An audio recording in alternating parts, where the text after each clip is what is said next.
Can we trust free VPN providers to keep our secrets? And why has Twitter declared war on QAnon conspiracies?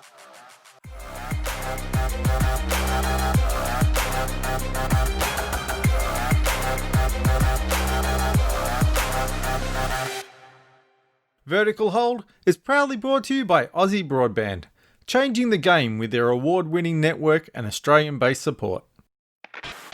Hey there, welcome to Vertical Hold, Behind the Tech News, the weekly tech podcast where we catch up with Australia's leading technology journalists to get the stories behind the big tech news of the week.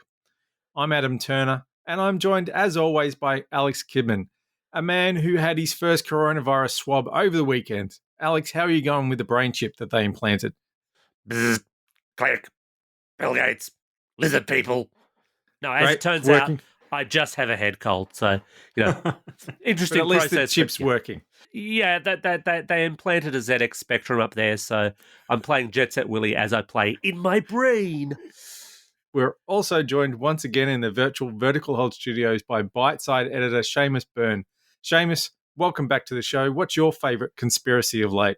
Oh, good to be here. And look, I just can never go past the flat earthers. The fact that it keeps having It's a its moment, classic. it keeps coming back. And like when we had that recent resurgence of a bunch of NBA basketballers kind of getting in on it, and it's just that whole thing where they kind of tap their head and say, see, I'm not willing to be fooled.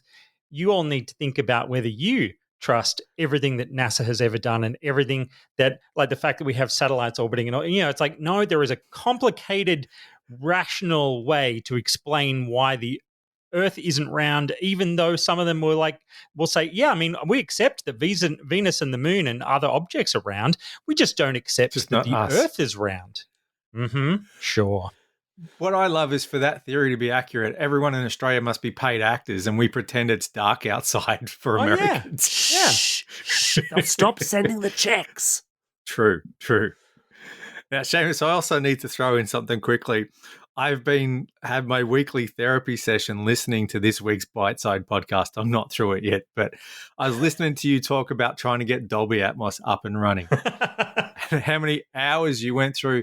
This is testing the Sonos soundbar and all the rubbish that tech reviewers have to go through when you're working with new cutting edge tech, and this has got to be plugged into that, and this isn't switched on, and that's not switched on, and it's like, oh my god, what do they say? I feel seen. Like there was, it's like it's not just me, and this is what we do as technology reviewers. We take the bullet, we go through this pain and try and explain it to other people. And but you're to right. listen to Seamus go over it was like, yes, that is the pain that I felt.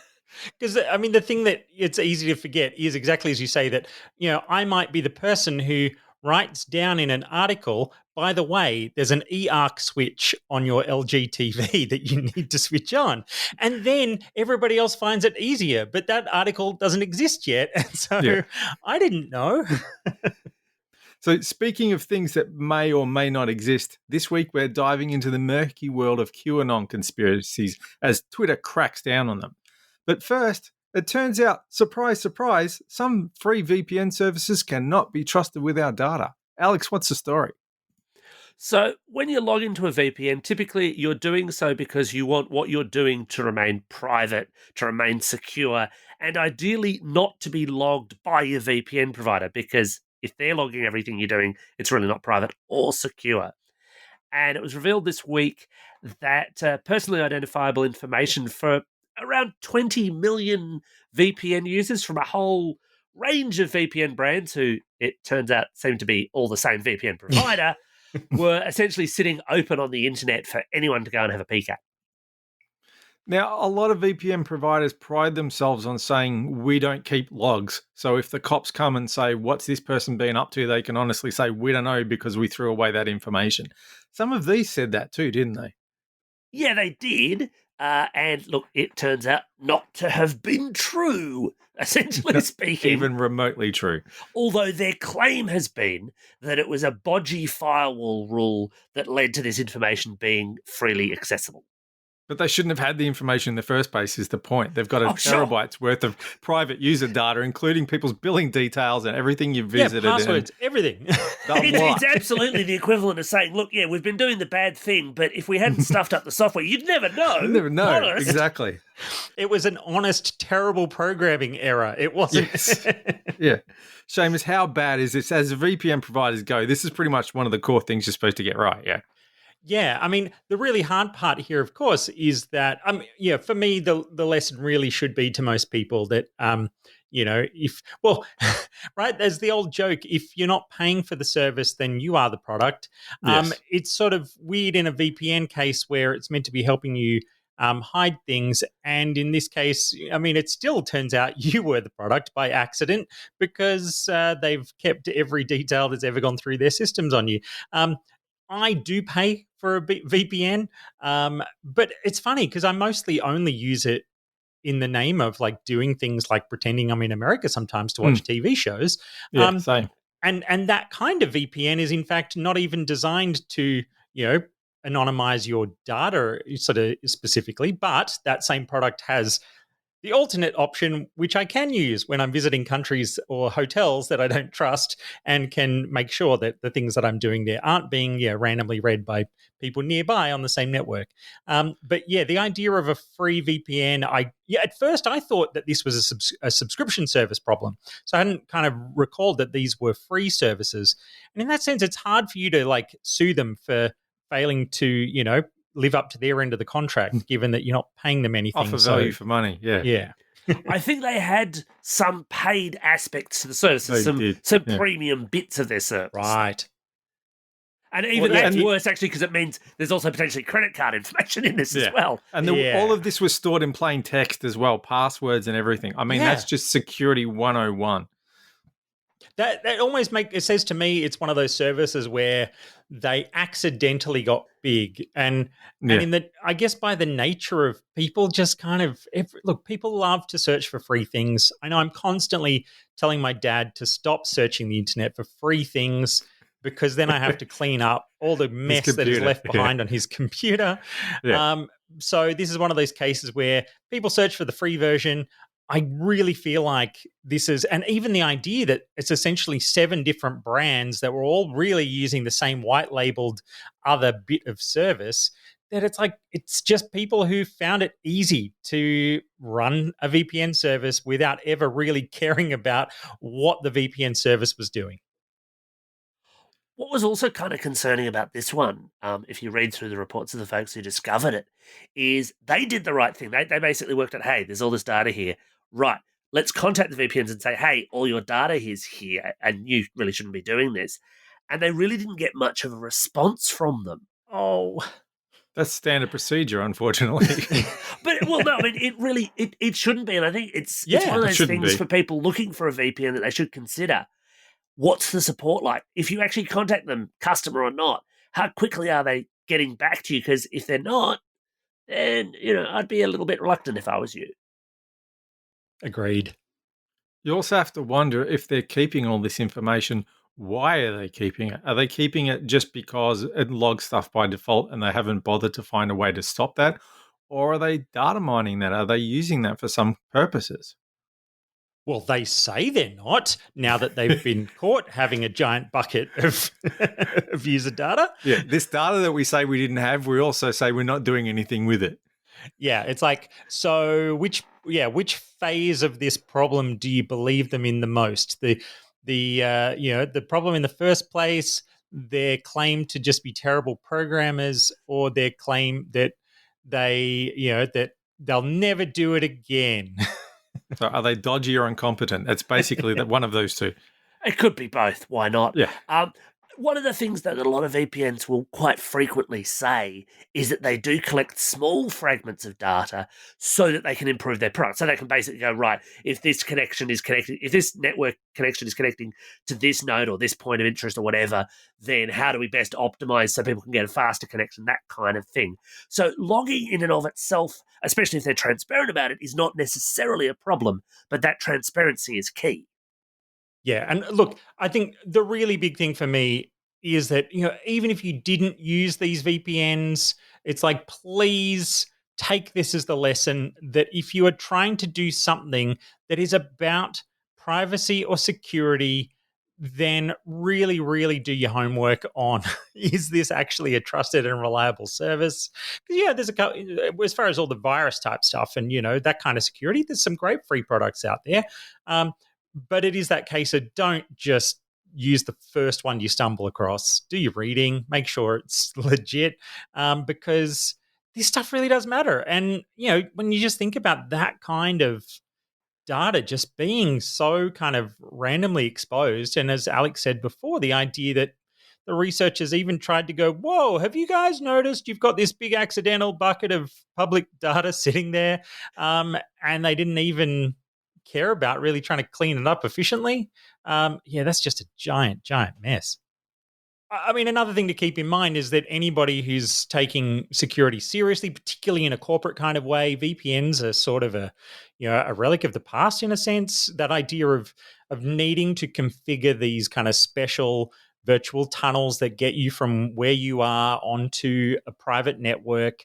More and more, corporate type stuff, when it comes to moving into cloud architectures and things like that, it's really just about using, much better authentication systems so that you could walk up to any computer and not need to install special software in order to protect the traffic going, to and from the applications or the data services you need to connect to. So I feel like in a lot of ways, the idea of the VPN is kind of now just, living in that little limbo between where people still use them because that's what companies have used for a long time, in that way that some companies are still sitting out there on Windows 7 because it's too hard to upgrade, while kind of more advanced efforts to be more secure, and particularly as people have had to shift to work from home, work from anywhere type scenarios, they know that you can't rely on VPNs as that way to know you can set this up perfectly anywhere, anytime.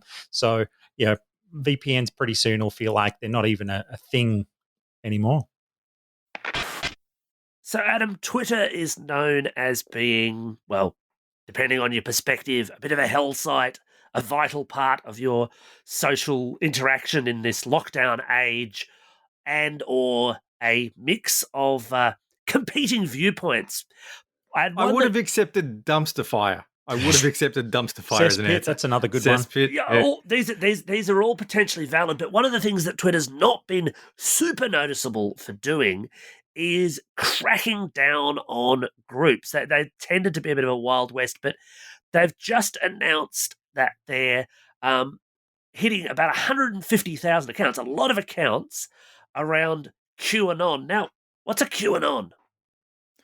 So the short version, right? Now, anyone who's watched the X-Files, like this may all seem vaguely familiar. QAnon is a conspiracy that kicked off on the 4chan message board back in October 2017 and has kind of spread from there. And the cornerstone of this conspiracy is that Donald Trump is like the new messiah, and he's waging a secret war against an elite group of Satan-worshipping pedophiles at the highest level of government, business, and media around the world. And that part of that also is that COVID is a hoax, and part of it is to help Bill Gates microchip us. And then, of course, it gets dragged into 5G, and it's just like you can see the smoking man from the X-Files in the background. Follow the money. It's just whack. It's just so out there. But this has become mainstream, partly because Trump has supported it and retweeted a lot of it, and partly because it just taps into it's like your flat earthers. It's just this people's like, oh, I'm smarter than everybody else. I know stuff you don't. And these people get manipulated into believing these crazy things. But people have been hurt in the real world out of this. People have been turned up at places with guns and all kinds of stuff. So it is serious stuff. Seamus, how crazy does it get? Look, you're saying that like such a sheeple, Adam. I'm like, sorry. But yeah, look, this really is a dangerous thing. And I can't help, part of me sits here watching this happen feeling like, anybody who wondered how Scientology happened in the 20th century, it was like, well, a fiction writer turned his hand to writing about sort of, grand cosmological ideas that Yes. slowly turned into a religious kind of thing that was like a religious science and all this kind of stuff. And of course, over time, it becomes something where it's like, well, it can't be disproved because the act of trying to disprove it proves that you're not one of the right people who gets it. And I mean, it just feels like this stuff can move so much faster now. And it does feel kind of deeply religious in these connotations, how this has sort of been growing. And, one of the bizarre things is that anybody who analyzes this and goes back to those early kind of Q messages on, 4chan, right? Like people are There's a big taking red this thing flag right there. seriously. Yeah. But it's like so many of those early messages have all been completely incorrect and inaccurate. And it's like all these predictions and things they weren't true. They didn't happen. In fact, the opposite happened. But of course, over time, it's turned into much more like Nostradamus style messages where it's vague enough that people can then interpret it in whatever way they see fit in order to fit the actual things that then happen in the world. So it's like, whoever's behind it sort of started to just get clever about going, oh, hang on, I have to make sure that I can't be proven wrong. But you're like, Reread Revelations picked up a few points. I mean, even though, like the whole Pizzagate thing, right? Literally, a guy sort of turned up ready to shoot up a place because he truly believed from all of this stuff that there was a pedophile ring underneath a pizza restaurant in Washington, D.C. And it's like, well, how is it that when you turn up there and it doesn't exist, and literally not even just like there wasn't even a basement. So it's like, it's not like, see, because they moved it because they knew we were coming. It's like, there wasn't even a basement in this place. They cemented it in because like they knew we were coming. It's like, I mean, at some point, it gets so out of hand, and it's absolutely out of hand. And I think it's great that Twitter is, a number of kind of small steps lately, but I mean, even if you want to pursue it down that road of like a business decision to separate themselves from the likes of Facebook, who care far less about dealing with misinformation and lies and things, you're like, good. I want somebody to create a differentiated space on the idea that we don't let complete lies and idiocy exist on a platform. It's not the first step to crack down on them, though. Reddit banned message boards from them a few years ago for inciting violence. YouTube's tried to minimize the spread. Even Facebook has done a bit to crack down on it, although it's been criticized for not doing enough, which is, textbook Facebook, really. Because, sharing crazy conspiracies really is their bread and butter. But I think that you need to look at this as part of the big picture, because what I didn't say before, and you sort of touched on it, is that all began with one person on 4chan making these Nostradamus-like predictions and saying, follow the breadcrumbs. So it was clear one person just set this thing off. But that is how these things start. I mean, there's some really unpleasant echoes here of what we saw with the hideous mess that was Gamergate. That started with one person making a bunch of outrageous claims and led to, in fact, an awful lot of Twitter-based abuse. I find it actually interesting. Twitter is jumping in on this a lot more now than it did on Gamergate. I wish it had jumped in on Gamergate more, but it is at least jumping in on this. And I can't help but wonder if that's also got to do with the center of Trump and the US elections coming up this year as well. I think you need to, and I've got my own conspiracy theory about these conspiracy theories.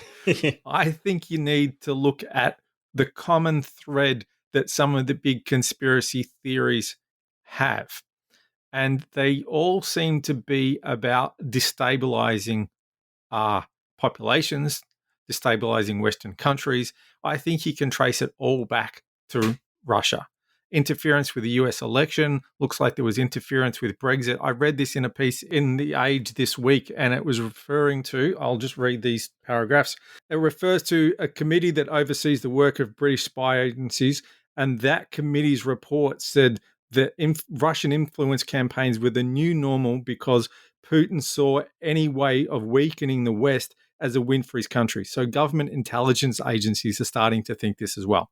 Russia's plan is just to destabilize people, to find crazy ideas like, what's the worst thing we could do to damage America? We'll help Trump become president. What's the worst thing we could do to damage the UK and Europe? We'll push for a hard, ugly Brexit. this kind of ties into that thing, the whole 5G thing. It's just destabilizing populations and then leaving countries weak and people susceptible to believing all kinds of crazy things. That's my own conspiracy theory, but I think it's one of the saner conspiracy theories that we're talking about here. But of course, you work in the media, so you would say that. Oh, yeah, what would I know? Yeah, me and Bill Gates and Soros, we're going out for pizza later. But look, John Oliver had a fantastic episode actually just this past week on Last Week Tonight, where he dove into the whole conspiracy discussion. And I think he made a great point that people quite often like to kind of feel like big earth-shattering events have big earth-shattering stories behind how they happened. And the idea that there can be simple explanations to difficult problems is something that, just doesn't sit comfortably with a lot of people. And so, in the case of like the coronavirus, the idea of, well, this thing really is just a horrible accident, and that indeed, the fact that Bill Gates on a documentary, 8 years ago or whenever it was, kind of just said, there could be a global pandemic just around the corner that sort of changes everything. It's like, that's what all scientists have kind of said and always wanted to make sure we were ready to deal with. But somehow that then gets turned into all the scientists and Bill Gates have been preparing for this because they were getting ready to release it. Not they were getting ready in case a terrible thing happened, because it's so easy for something like this to spread in the modern world. And even that, like, the horrible misadventure of the coronavirus is the idea that because it's so subtle in its symptoms for the first while, like, that's why it was so easy to spread compared to, the Ebolas and the original coronavirus, where it's like, people were symptomatic very, very quickly, and therefore they didn't get the chance to spread it before you were able to kind of lock them down and get it sorted out. It's like all these things like, no, there must be a design behind this. And you're like, it's okay sometimes to just stop and say, maybe it is the simple answer. Maybe it is. John Oliver's piece also made the point that it's perfectly fine for people to be curious, but if you attack them on this, they get defensive. They get self-sealing in their conspiracy because clearly you're part of the conspiracy. So you've got to. It's fine to kind of be curious about why these things spread, coronavirus, or indeed these conspiracy theories. But you've got to make sure that the information that you're getting is in fact credible. It's actually the smartest thing you can do, because people don't like to think of themselves as stupid. The smartest thing you can do is stop and check the reliability of the information you're getting online, because there's an awful lot of nonsense out there. Yeah, I heard sort of similar stuff. Like I've tried really hard, and I've very publicly been sort of off Facebook and have finally just accepted I have to stay there for now. But as part of that, then I'm trying to be much more active in those times when I do see friends or family kind of engaging with some of that stuff, which is right on that edge where you think this is a tipping point here. This is somebody choosing to accept stuff that's from really kind of fringe sources and start to deny that things being mentioned in sort of mainstream presses are actually a more sort of legitimate source, trying to kind of help them just as you sort of say, not to kind of challenge the very notion that they're wrong, but trying to challenge the idea of them dismissing certain sources and accepting others, and just trying to add in that little bit of extra thought so they can then come to their own decisions without feeling like their back is against the wall. So, Seamus, do you think part of the problem also is that movements like this have mastered the art of manipulating the media? And a good place to see that is in the climate debate, where there was always this idea in the media of you've got to show both sides of the argument. And then so the people who were trying to deny climate change would always take advantage of that. Anything you wanted about climate change, they'd always have to be so-called equal billing with some nutball to say, no, climate change is all a mad conspiracy theory. Has that sort of mentality then been embraced by other groups as well to try and get their ideas, or even like your Pete Evans of the world, who get in there not necessarily just for balance, but because the media knows that they're going to be controversial and don't actually care whether or not it's accurate? Oh, absolutely. I think it's, look, Australian commercial television is such, we kind of talk about, Facebook being a cesspit and Twitter being a cesspit. And you're like, well, the kinds of people that get invited onto breakfast television in Australia these days, it is all about the controversy to just, try to keep the people who still choose to turn that thing on happy. And you're like, man, there could be such a space for somebody to try to welcome in a different way of running that kind of news media these days. And I'm like, I'm over the whole both sidesism stuff as well, as you say, where it's like we just like things have kind of shifted so far in various directions, but like mostly that idea of leveraging, sort of that effort to always make space for really crazy right-wing ideas always happens. Whereas like the second that somebody gives airtime to, a left-wing idea, particularly, times like when someone, like when Yumi Styles called out Kerry-Ann Kennelly for making a racist statement. She didn't say, you're a racist. She said, that thing you just said was really racist. And then the whole debate was, how dare she call someone a racist?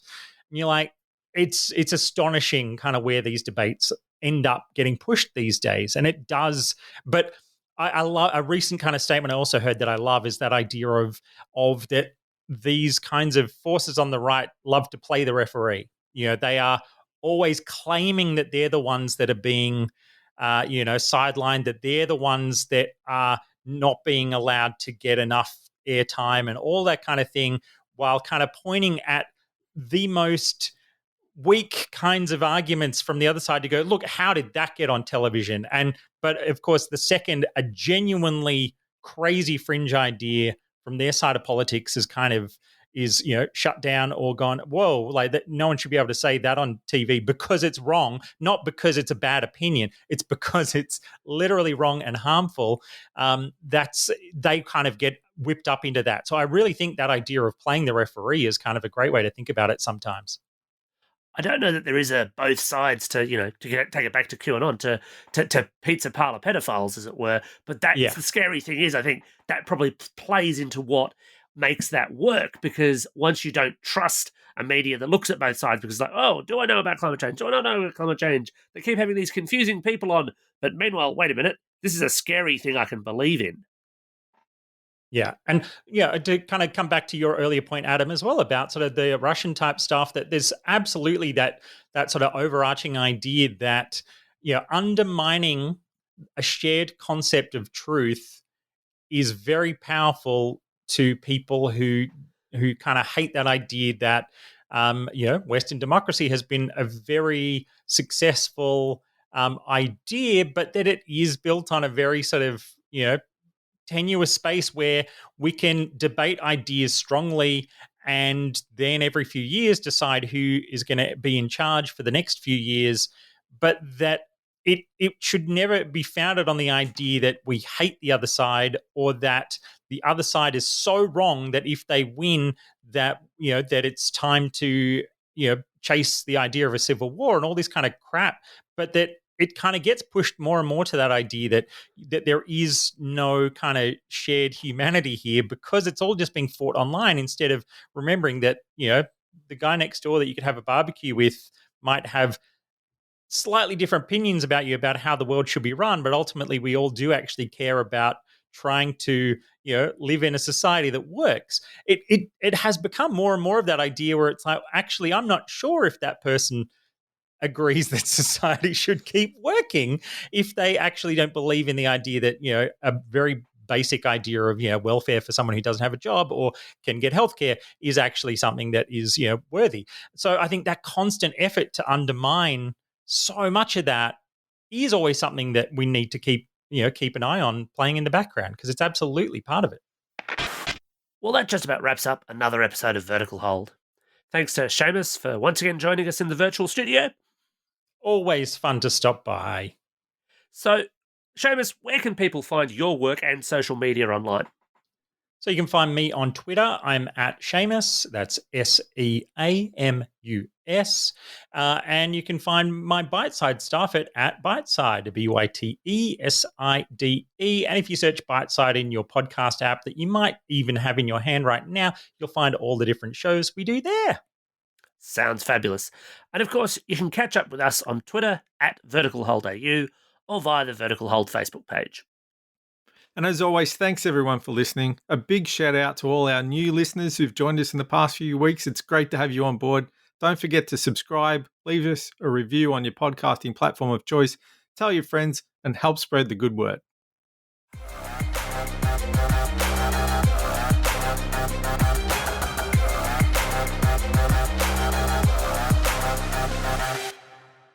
Vertical Hold is proudly brought to you by Aussie Broadband, changing the game with their award-winning network and Australian-based support. Can we trust free VPN providers to keep our secrets? And why has Twitter declared war on QAnon? Sorry, head cold, brain cold, it's all gone.